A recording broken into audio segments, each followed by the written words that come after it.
Hello, my friends. The Western political class continues to announce new packages of military and economic assistance to Ukraine, repeating the same ritualistic language about rebuilding, unlocking financing, and supporting Ukraine for as long as it takes. Billions are pledged, coordination meetings are announced, and virtual summits with the so-called coalition of the willing are carefully staged. Yet all of this diplomatic theater unfolds against a military reality that is moving in the opposite direction quietly, methodically, and decisively. On the ground, the Russian leadership is operating according to a clear, coherent plan. President Vladimir Putin's recent meeting with General Valery Gerasimov on or near the front lines was not symbolic. Gerasimov briefed Putin on the concrete progress of the special military operation, and shortly thereafter, Russia officially announced the capture of what Moscow accurately calls the liberation of Huliaipol. Many observers expected an official confirmation weeks later. Instead, it arrived immediately, underscoring the pace at which Russian forces are consolidating territorial control. This was not an isolated development. In the Pokrovsk-Bakhmut-Avdiivka sector, the settlement of Myrnorod, which had been completely encircled, was cleared and brought fully under Russian control. These are not gray zone advances or temporary tactical gains. These are completed operations, encirclement, clearance, consolidation. The Ukrainian forces did not withdraw in an orderly fashion. They were methodically displaced.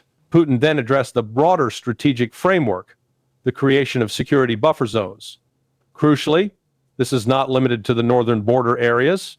Russian operations to establish buffer zones are progressing simultaneously in Sumy, Kharkov, and Dnipropetrovsk regions, while also extending along the Donbass and toward Zaporizhia. This matters because it reveals the real scope of Russian planning. Moscow is not merely reacting to Ukrainian attacks or Western weapons deliveries. It is reshaping the operational geography of the conflict. The logic is straightforward. Buffer zones reduce Ukraine's ability to strike Russian territory, degrade NATO's capacity to use Ukraine as a forward operating platform, and create depth that protects newly integrated Russian regions.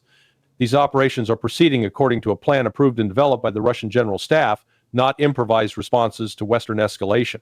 One of the most significant points Putin made concerns the capture of Seversk. With Seversk secured, the operational path towards Sloviansk is now open. This is not speculation, it is a matter of geography and logistics. Once Sloviansk falls, the effective completion of Russia's control over the Donetsk People's Republic becomes inevitable. The battle for Sloviansk has not yet begun, but the conditions for it have been established. That distinction matters. Russia does not rush prematurely into urban battles. It shapes the battlefield first, then advances. A similar logic applies in the southern theater. The capture of Orikhiv strengthens Russia's ability to move forward towards Zaporizhia, the largest city in the region.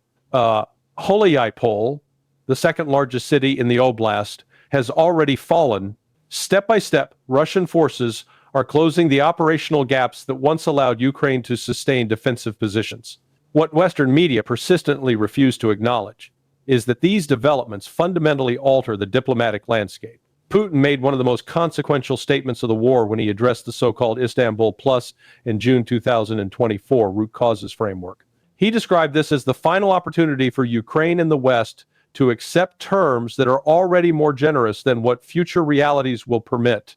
The withdrawal of Ukrainian forces from parts of Donetsk, once a central element of proposed peace frameworks, has, in Putin's words, become de facto irrelevant. Why? Because Russian advances are making that withdrawal moot. At the current pace, Russia will simply take the territory outright. The diplomatic concession Ukraine once refused is being overtaken by military facts. This is why Putin framed his message not primarily for Kyiv or even European capitals, but for Washington, specifically for Donald Trump. The message was blunt. Russia has provided multiple off-ramps to end Project Ukraine. This is the last one. Accept the terms rooted in the June 2024 Foreign Ministry speech, or prepare for harsher conditions dictated by continued Russian advances. Those harsher terms are not hypothetical. They would likely involve demands extending further west, Mykolaiv, Odessa, and beyond, precisely because buffer zones do not stop where Western analysts wish they would. They stop where Russian security requirements are met. Putin stated it plainly. Given the pace of advance along the contact line, Russia's interest in negotiating Ukrainian withdrawals from territories Russia already controls has effectively dropped to zero. If Kyiv refuses to resolve the conflict peacefully, Russia will achieve all objectives of the special military operation by military means. This is not bravado. It is a strategic assessment grounded in force generation, industrial capacity, and battlefield momentum. Even Ukrainian intelligence officials now admit, sometimes inadvertently, that Russia's weapons production is accelerating and that this capacity is not dependent on Iran or North Korea. That capability is structural, not temporary. In short, the military reality has overtaken the diplomatic fiction. Western aid announcements, reconstruction conferences, and rhetorical commitments cannot reverse encirclements already completed, buffer zones already established, or corridors already open toward decisive objectives like Sloviansk and Zaporizhia. The road ahead is no longer defined by what Ukraine demands or what NATO promises. It is defined by the map, and that map is changing in Russia's favor day by day. President Vladimir Putin's recent statements regarding the so-called Istanbul Plus framework and the June 2024 root causes speech represent a decisive turning point in the war. These remarks were not rhetorical flourishes, nor were they aimed at public consumption in Kyiv or Brussels. They were strategic signals delivered with precision and directed primarily at Washington, specifically at Donald Trump. For more than a year and a half, Russia has kept a coherent diplomatic framework on the table. The Istanbul Plus proposals, reinforced and clarified in the June 2024 address to the Russian Foreign Ministry, were designed to resolve the conflict by addressing its structural causes: NATO expansion, the militarization of Ukraine, the status of Russian-speaking regions, and the security architecture of Eastern Europe. These were not maximalist demands. They were, in fact, a compromise, one that assumed Ukraine still possessed meaningful leverage on the battlefield. That assumption no longer holds. Putin's statement made this explicit. He acknowledged that provisions once considered essential, such as the withdrawal of Ukrainian forces from remaining portions of Donetsk, have lost practical relevance. At the current rate of Russian advance, these areas will be taken regardless of diplomatic language. In other words, time itself has become Russia's ally, and delay has become Ukraine's enemy. This is why Putin framed the Istanbul Plus in June 2024 terms as the final off-ramp. Accept them now, he warned, or face conditions shaped entirely by Russian military success. The choice is no longer between peace and war. It is between a negotiated outcome rooted in last year's realities and a dictated outcome rooted in tomorrow's map. The target audience for this message was unmistakable. Putin was speaking to Trump. He was, in effect, saying, "You have been offered every opportunity to wind down Project Ukraine. This is the last one." Trump's role in this equation is unique. Unlike European leaders who are structurally incapable of independent strategy, Trump understands leverage, optics, and exit ramps. Putin knows this. He also knows that Trump's self-image as a deal maker and peacemaker creates both an opportunity and a trap. If Trump can persuade Kyiv and its European backers to accept the June 2024 framework, he can claim credit for ending the war. If he cannot, he faces a stark alternative: disengage from Ukraine entirely, or double down and inherit a losing war. Putin's message strips away illusions. There will be no frozen conflict on Western terms. There will be no endless negotiations while Russian forces halt their advance out of diplomatic courtesy. The special military operation will continue until its objectives are met, either through agreement or through force. The references to Alaska and Anchorage are not incidental. They signal continuity in Russia's diplomatic posture and remind Washington that these discussions did not begin yesterday. Moscow has been consistent. It is the West that has oscillated, ignored prior proposals, and pretended that peace talks began only when Kyiv unveiled its latest plan. Western media play a critical role in sustaining this illusion. They speak endlessly about Zelensky's 20-point proposal, while pretending that Putin's June 2024 speech never happened. Trump's earlier 28-point framework has vanished from coverage entirely in the manufactured narrative. Diplomacy starts and ends with Ukrainian demands. Everything else is erased. Putin's intervention shatters that narrative. He reasserts that Russia, not Ukraine, not NATO, sets the parameters of any settlement because Russia controls the decisive variables: territory, force, and escalation dominance. This is why the current moment matters. Trump's meetings with Zelensky and European leaders are not routine diplomatic encounters. They are a test of whether Washington can still recognize strategic reality. If Trump fails to bring Kyiv and its backers into alignment with what he previously discussed with Putin, the logical response is not escalation, it is withdrawal. Let Ukraine go. End Project Ukraine. That is the cleanest exit available to the United States. The alternative, doubling down under pressure from neoconservatives, Atlanticists, and domestic political hawks, leads only to deeper entanglement and greater humiliation. More money, more weapons, more rhetoric will not reverse Russian advances. They will only increase the cost of eventual defeat. Putin understands this dynamic. His final off-ramp is not an ultimatum born of desperation. It is an offer made from a position of growing strength. It reflects confidence in Russia's military trajectory and skepticism that the West can adapt to reality in time. If this offer is rejected, the next set of terms will not resemble the June 2024 framework. They will be harsher, broader, and imposed under conditions far less favorable to Kyiv and its sponsors. The path ahead is clear. The only question is whether Washington recognizes it before the map makes the decision for them. While Western leaders speak endlessly about democracy, values, and reconstruction, Ukraine's internal reality tells a far darker and far more revealing story. As President Zelensky travels abroad to meet Western patrons, Ukraine's anti-corruption agencies are conducting raids not on marginal figures, but deep inside the political core of the regime itself. This is not coincidence. It is not bad timing. It is systemic decay coming into the open. The National Anti-Corruption Bureau of Ukraine, NABU, has launched investigations and searches targeting members of parliament closely connected to Zelensky's inner circle figures, tied directly to the ruling servant of the Banders People Party. These are not opposition figures. These are allies, confidants, and longtime associates, some of whom trace their relationship with Zelensky back to his entertainment career at Kvartal 95. This matters because Kvartal 95 was not merely a production company, it became the cadre reserve, the cadre backbone of the post-2019 Ukrainian state. Writers, producers, managers, and business associates from Zelensky's media empire transitioned seamlessly into political power. What we are witnessing now is not corruption emerging unexpectedly. It is corruption returning to its natural environment after years of Western denial. The latest scandal under NABU investigation is particularly revealing. Money in exchange for votes. This is not abstract corruption. This is the buying of legislative outcomes. According to available information, at least 3 members of parliament linked to Zelensky's party are suspected of receiving payments to vote in specific ways.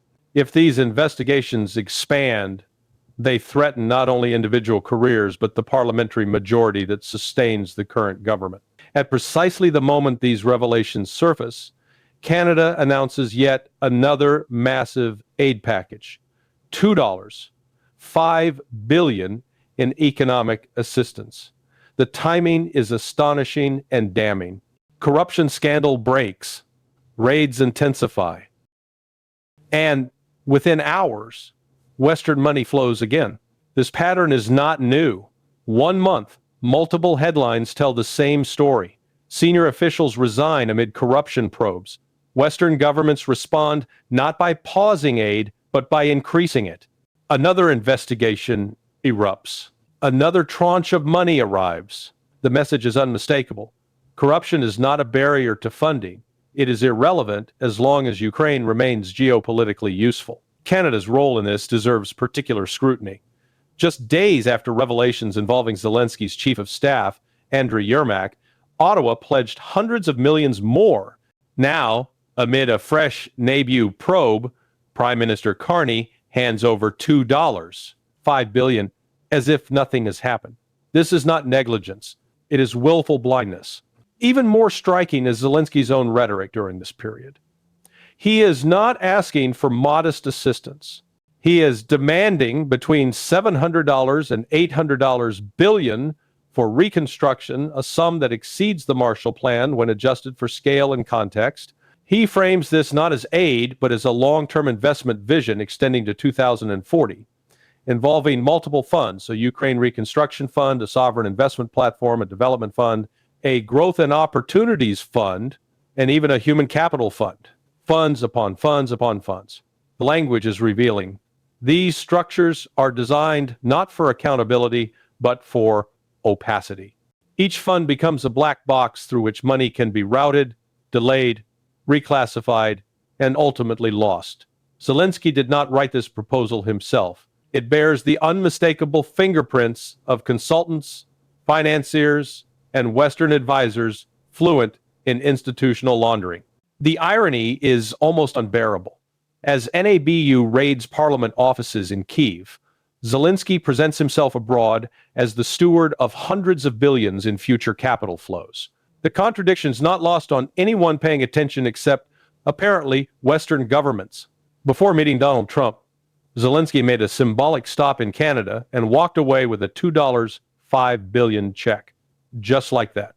No conditions, no pause, no serious questions. The spectacle is grotesque. A government under active corruption investigation is rewarded with fresh cash at the very moment its legitimacy is eroding. This is not about helping Ukraine rebuild. It is about sustaining a system that channels Western money into a political structure that cannot survive without it. Corruption is not a flaw in this system, it is a feature. It is how loyalty is maintained, votes are secured, and power is preserved. And this corruption is no longer hidden. It is visible, documented, and ongoing.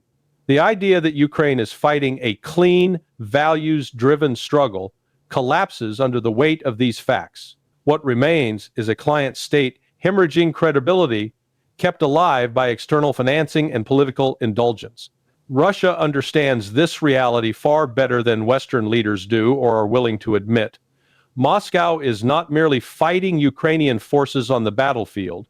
It is watching a political system rot from within, even as it is propped up by endless infusions of foreign cash. This internal decay is not a sideshow. It is central to how the conflict will end.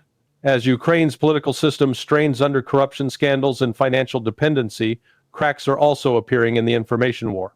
Some of the most revealing moments now come not from Moscow, but from Kyiv itself, often unintentionally. Few figures illustrate this better than Kyrilo Budanov, Ukraine's military intelligence chief, a man who oscillates between accidental truth-teller and deliberate propagandist. Budanov recently made an admission that quietly demolishes one of the central myths of Western storytelling. He stated, plainly, that Ukraine has been at war with Russia since 2014. This single sentence matters more than thousands of press releases. For years, Western audiences were told that Russia woke up one morning in February 2022 and launched an unprovoked war. Budanov's statement confirms what Moscow has said all along. The conflict did not begin in 2022. It began after the Maidan coup, the suppression of Russian-speaking regions, and the transformation of Ukraine into a forward NATO military platform. This admission alone should force a reassessment of the entire conflict. Instead, it passes with barely a whisper in Western media. Budanov also acknowledged something else that undermines NATO talking points: Russia's ability to produce large quantities of missiles and weapons domestically without reliance on Iran or North Korea. This is not a temporary surge. It is an industrial reality. Russia's defense production has adapted, expanded, and stabilized under sanctions. The idea that Moscow is running out of missiles has become a recurring joke, repeated every few months and disproven every time Russian strikes continue uninterrupted. Yet, after conceding these points, Budanov pivoted back into fantasy. He claimed that growing voices within the Kremlin are urging Putin to end the war through capitulation or compromise with the West.